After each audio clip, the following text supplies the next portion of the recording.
can monsters ever really be fair? We say that they're fair. We say like, oh, this monster is really fair for this, this particular type of party. Be it a level 2 monster is fair for a level 2 character, or a CR5 monster is good for a CR5 party. We express these usually in terms of fairness. That is, well, that's the problem. What does fair mean in this case? Does it mean that the monster is equal to them in power? Well, that can't be right, because that means that the monster should win 50% of the time. We know that doesn't happen. In most cases. Most games don't have the monsters winning 50% of the time. So, like, what does it mean? Different games have different definitions for this. D&D tends to be that a monster of, like, a normal encounter, which they don't say a fair encounter, but a normal encounter, the base suggested one, is going to consume some resources. It's going to deal some damage that he needs to be healed. Maybe you'll use some daily abilities, be it spell slots or daily powers or whatever is appropriate for your version of D&D. A standard encounter is going to eat up some of this stuff. Not a lot, but some. It's going to be enough of a challenge that the party is going to have to spend resources, but not so much of a challenge that there's really a significant chance of losing, right? So that's kind of the difficulty with expanding this idea into other games. As a designer, how do you decide what is fair? Maybe you're not doing an attrition-based resource system. Maybe your characters basically refresh completely at the end of every fight. Well, how do you decide what a fair fight is, if not 50% chance of winning?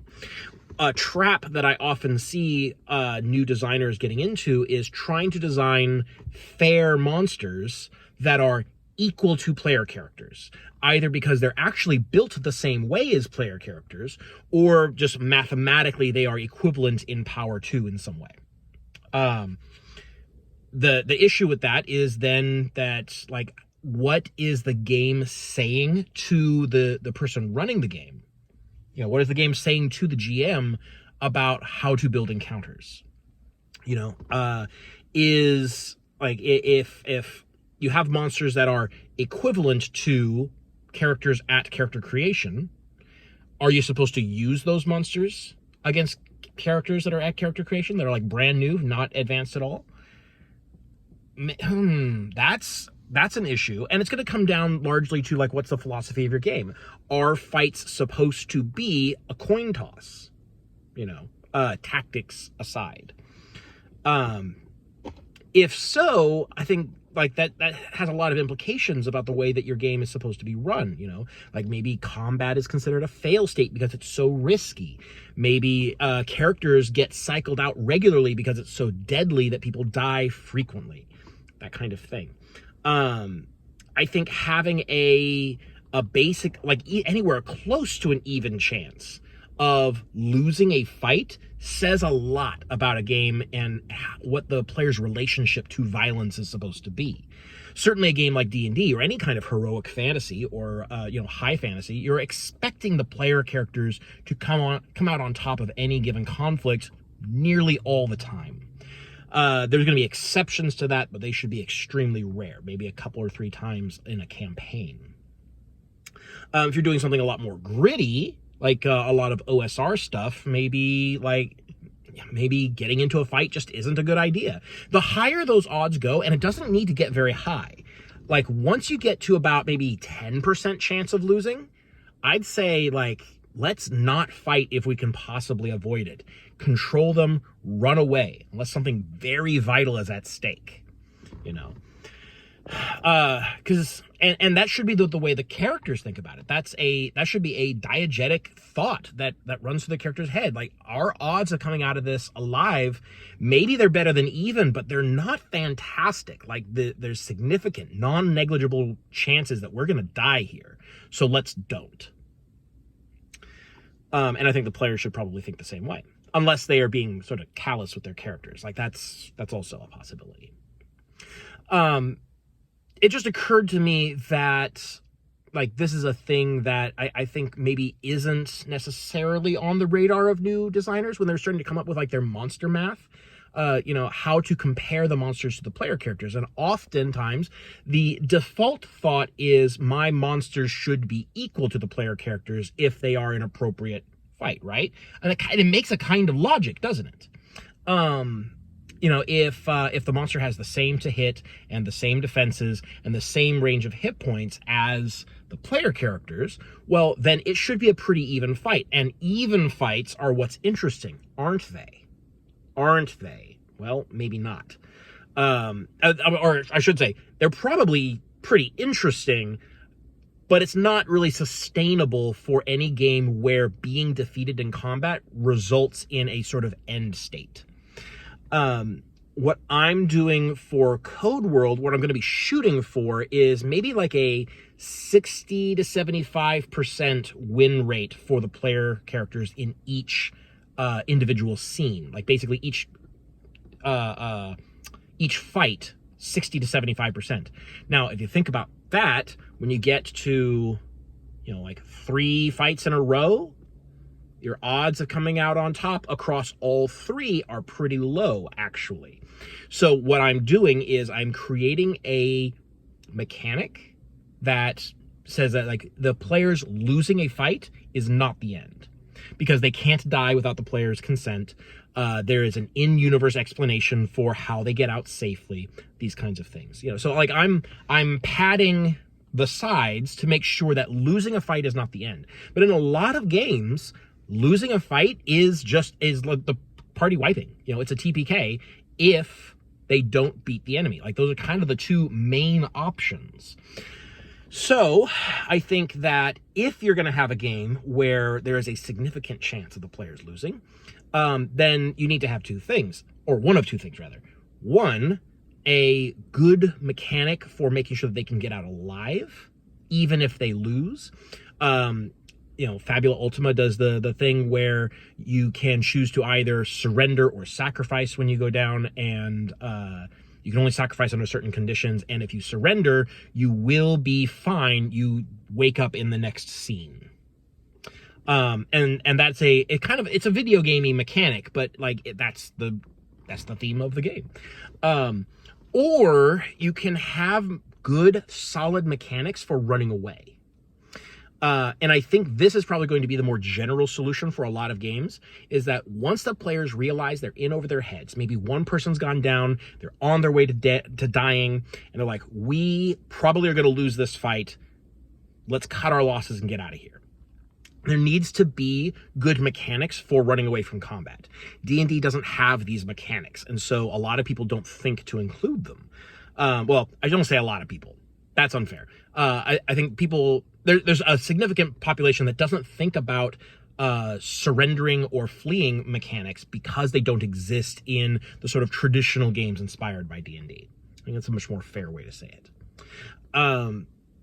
Having a mechanic that allows players to run away when they realize, like it's a oh crap button. You hit the button, let's get out of here. Maybe do some rolls, maybe lose some stuff. There's going to be a cost associated. But for the most part, I think it's a really good idea if you want a game where the players need to be much more careful about the fights that they pick. You need to have a way for them to, oh shit, let's get out of here.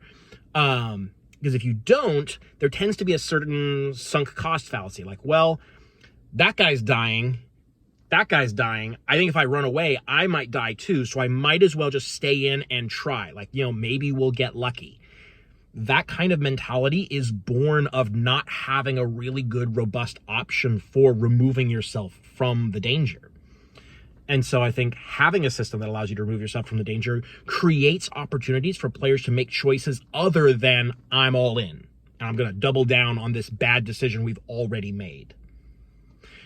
So, that's kind of a game design philosophy that goes beyond what I was wanting to talk about. I'm mainly wanting to talk about monster design and how what is a fair monster is not what it sounds like in the basic like language of of description, you think of a fair fight as one where either side has a basically even chance of winning.